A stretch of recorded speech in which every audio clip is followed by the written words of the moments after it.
Hello, it's MJ, you guys. Happy to be here. I want to do a quick little weekend reading for the collective. We're now on July 22nd. We've had a monumental astrological week.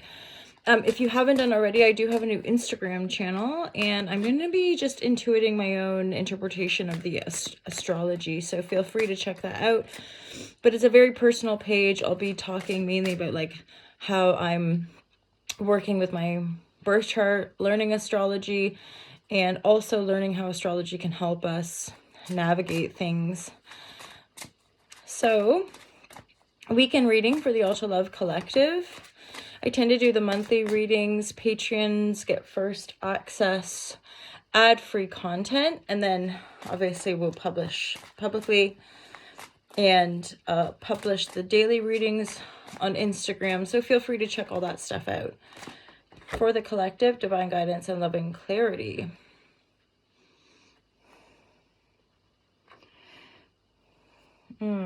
Broken. Something. So 5 of Swords here. Let's get a little clarity. It's almost as if there's something you can't see, but also it's broken. Or someone you're dealing with, there's like a bit of a shattering of illusion and you have to turn away, like you have to walk away.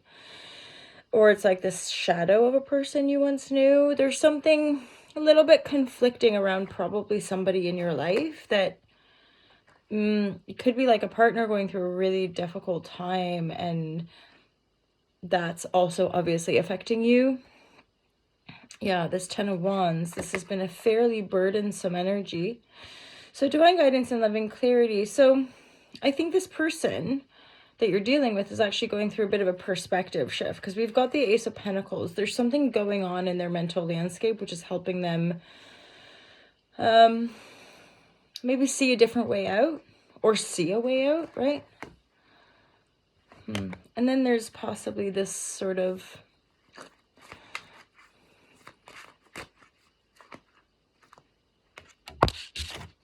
it says something. Right is worth the cost.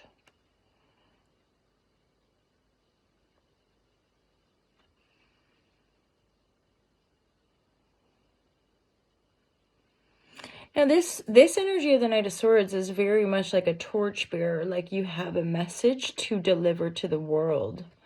That's sort of specific to some of you. And okay, if this is a connected storyline, the 5 of Swords here and the person you're dealing with, part of the burden maybe was that you felt like stifled in your communication, like you couldn't, and it makes sense because this person's, this is going to sound maybe harsh, but this person is showing up as kind of being a bit cruel or heartless. It could be a father figure. The way it comes out is the female covering one eye with a flower, a white rose, and then the male figure's in the back. So this to me is a partnership, or it's one being dealing with parentals.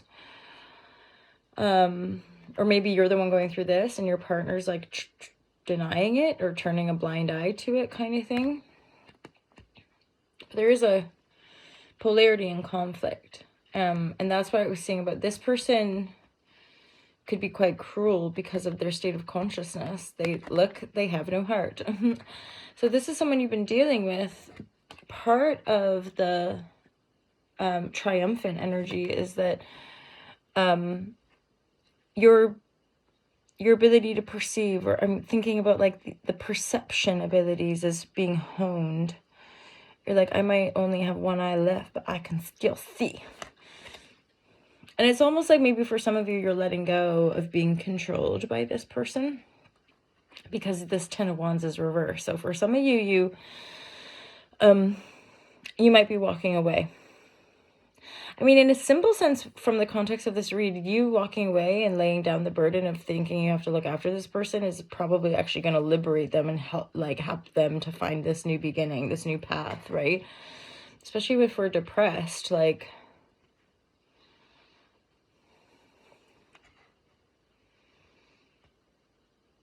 and then there's like, say you release this burden, and then maybe you start channeling communication. Maybe you start writing things down, because there's sort of a sense of taking pause to figure out, especially, you know, if we're leaving a situation, or if we're ending a relationship, or if we're changing a job, there's usually going to be an interim period of like, wait, do I really want this? Is this how I want my garden to look? Right? So, you know, you're not just going to plow forward with the same energy. You're going to take a little bit of time to reflect before communicating, maybe, or before making decisive action. Because I did pull that sword energy in the reverse. I knew there was going to be a King of Pentacles, or Pentacle, at least a noble Pentacle. So in doodly doodly, I would say like walking away is really going to empower your sense of self and your Pentacle. I would definitely sort of say, if you're intuiting, if you're feeling like walking away, that's the cards are saying, yeah, there's lots coming in on the other side. This isn't rushed, though. If anything, the Pentacle is very slow. For some of you, there is passion as well. The Son of Wands, like if you're feeling you're wanting a lot more passion in your life, there's definitely that's available with the Son of Wands as well. So fret not, you young and passionate lovers. So for some of you, also what you're manifesting on the physical material level, you've probably been, again, you're not just like whimsically thinking about it, you're putting the work in. Yeah, I do get a pretty strong sense that you will be moving forward as well. I feel like this has been just deeply uncomfortable, probably on the mental, emotional level, like realizing you might have to turn your back, realizing you might have to walk away from somebody. But don't worry, I'm getting a strong Cancerian energy, but this person, you know, has to work through stuff in their own mental capacity. You're not gonna, and plus their heartless energy means like they're pretty rigid, I think, in the mental landscape, or dark, like not to be nefarious, but like that this is a dark figure. And this could be somebody from your past. This could be, again, somebody you're involved with, that you're realizing, wowzers, like oh my God, I just saw something. Oh. Do you know what I'm hearing is that expression of man-eater? So I'm just getting a complete flip around of this message. For some of you, you're that dark figure in the back, and this flowery, like one-eyed, sultry seductress has ripped the coverage in the heart. And I think that might be symbolic of like ripping people's hearts out. Again, do what you like with the genders, for sure.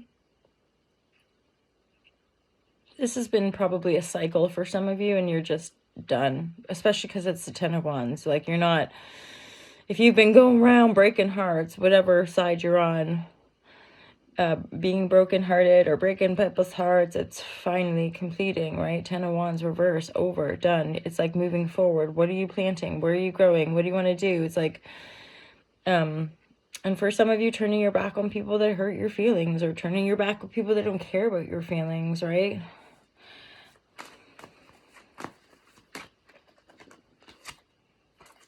Yeah, I actually was talking to a friend about this yesterday, like, no compromise. What's the point? What's the point? That's codependency, but what's the point of compromising our integrity to please other people if the other people aren't in their integrity? And I think it's pretty common, sadly. I think because the human heart is so in pain and disconnected that, you know, most humans are sort of bumbling around looking for a savior, or looking for someone to help, or looking for, whether conscious or unconscious, right? Because that's kind of the program. You know, fall in love, get a job and work hard, and then fall in love, have kids, and you're done. Yeah, done. But we know that's kind of some program that's dying out, essentially. I often hear that song, Listen to Your Heart. Listen to your heart with this energy, okay? I'm hearing as well, like, you've come a long way, so you can definitely give yourself some props for how far you've come, rising out of the fray, laying down the burden. You're not responsible for another human. At the same time, like, you got to be responsible for yourself if there's damage being done one way or another, right? Like, I reflect on it in that regard, in being in the present moment. Because in the present moment, we're feeling, or what do I want to say? Like, being in the present moment with whatever we're feeling and thinking, and like working with that from there. And yeah, I find that too, the protective capacity in the ego, or those wounded aspects of the ego, really want to keep those protective aspects in place. And part of those protective layers has a lot to do with denial and then projection. Bearing in mind, if we're denying any aspect of our own emotionality, it's going to be a projection. That's what the unconscious does. And for those of you who resonate with the empathic vibratories, beware, because you'll end up acting out people's projections unconsciously, especially if there's a love bond.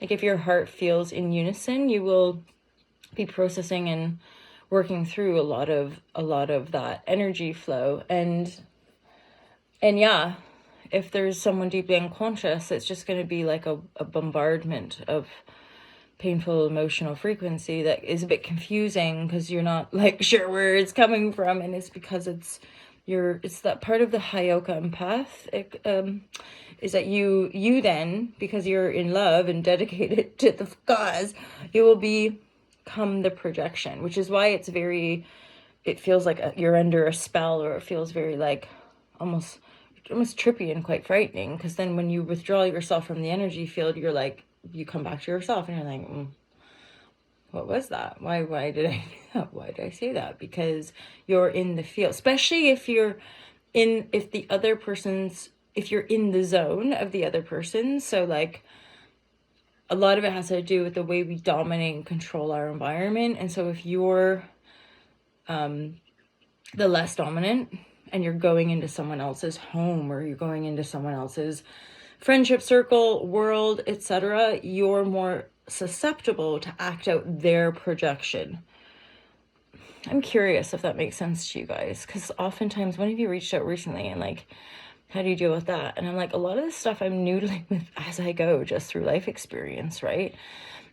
And again, from All to Love's perspective, it's piercing through compassion. It's not about blaming the other person for causing pain. It's about why the pain, right? And then honoring the self, because I also find like, you know what, even when we have like bad qualities or not right, or often changing for other people just doesn't land.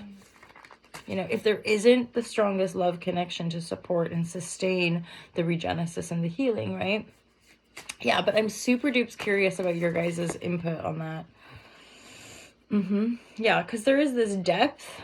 Some of you might be attracting, the whale energy is making me think some of you might be attracting like a teacher or a guru. I hate that word. I don't know why. A guru. It's like you are your own master. You don't need no guru.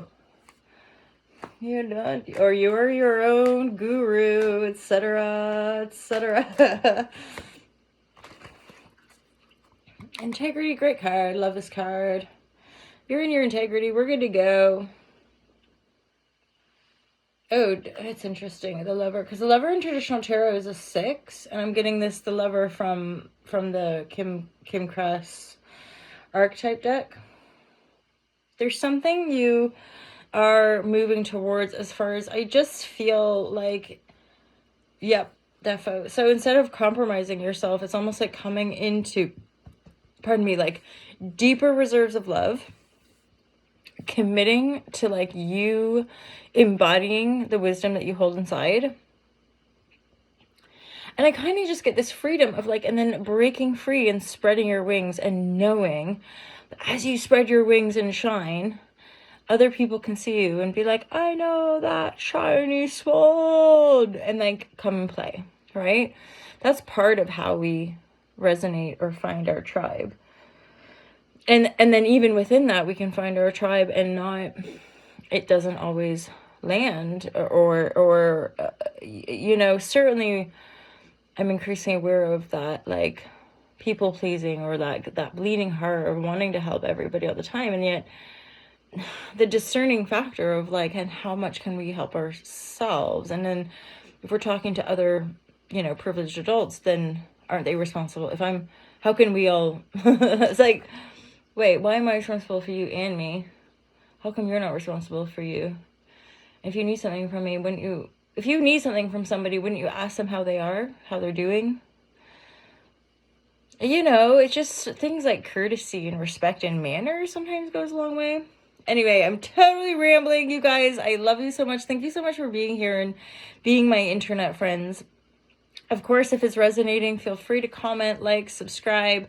And of course, feel free to book out for a private reading, online yoga, and you can buy some merchandise and just check out the other services and products that I sell. So thanks so much, you guys. Have an awesome weekend. Was this a weekend reading? I think it might have been.